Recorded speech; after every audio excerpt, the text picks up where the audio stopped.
नमस्कार दोस्तों।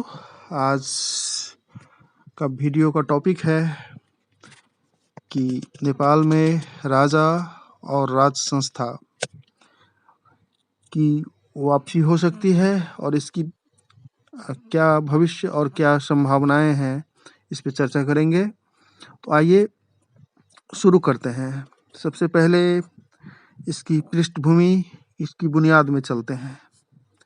आज से 23 वर्ष पूर्व ईस्वी संवत 2001 में, अभी 2024 चल रहा है, दरबार हत्याकांड हुआ और उसमें राजा, उस समय के तत्कालीन राजा वीरेंद्र और उसके सारे परिवार के सारे लोग मारे गए। सारे रिश्ते नातेदार भी मारे गए और जो कुछ सदस्य बच गए, जो ज्ञानेंद्र शाह, उनके भाई, उन्होंने सत्ता संभाला और ये राज संस्था जो खत्म हो गया, उसका जो अपने आप तो खत्म नहीं हो गया। इतना बड़ा हत्याकांड कैसे हुआ, किसने किया और इसमें कौन कौन लोग शामिल थे, देश के और विदेश के शक्ति, तो उस विषय में हम नहीं जाना चाहते हैं। लेकिन फिर भी राजा ज्ञानेंद्र शाह को राजा के रूप में स्वीकृत कर लिया गया। उसके बाद एक जन आंदोलन हुआ और उसके तहत राज संस्था नेपाल से हट गया और जो राज संस्था का जो राजा का जो सपोर्ट का, हिमायती का जो पार्टी था, राष्ट्रीय प्रजातंत्र पार्टी राप्रपा, उसने पहले ही चुनाव में उन लोगों को स्पेस दिया गया और 20 सीट जीता उसने।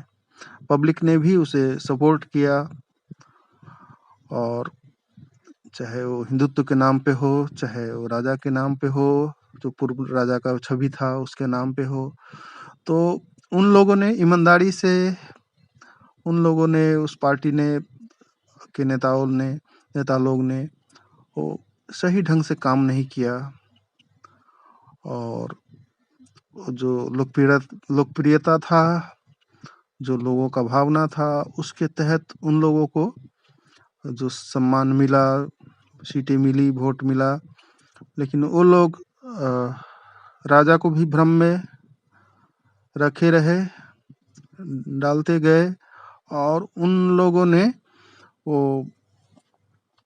उस को आगे नहीं बढ़ाया। उस जो अपना पार्टी का जो विस्तार हो गया या उस कार्य को आगे नहीं बढ़ाया, उस अपने इश्यूज को ढंग से काम नहीं किया उस सब पे, और नेता भी बदलते गए और फिर भी वो एक स्टैंड नहीं ले सका। धीरे धीरे उसका जो अगला चुनाव हुआ, परसेंटेज और कम हो गया, सीटें कम हो गई और उसमें भी मतभेद हो गया, 2-3 भाग में बट गए।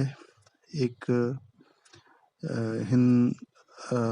हिंदुज्म का मुद्दा लेके कुछ लोग अलग हो गए, अलग विचार रखने वाले हो गए, और कुछ लोग राजा प्लस हिंदुज्म ऐसे विचार रखने वाले भी लोग हो गए और लीडरशिप भी राजा के नाम पे और हिंदुज्म के नाम पे, राज संस्था के नाम पे, और वो लोग अपना लाभ लेने के लिए, स्वार्थ सिद्धि करने के लिए ये लोग तत्पर थे। तो ये कॉम्बिनेशन ठीक से नहीं बना और आगे नहीं बढ़ सका और धीरे धीरे उसकी संभावनाएं भी खत्म हो गई और कोई इश्यूज भी नहीं है और उतना राजा का भी उतना इंटरेस्ट नहीं है। चाहे राजा के अन्य भी जो पुत्र हैं और पुत्र के परिवार हैं, वो लोग भी उतना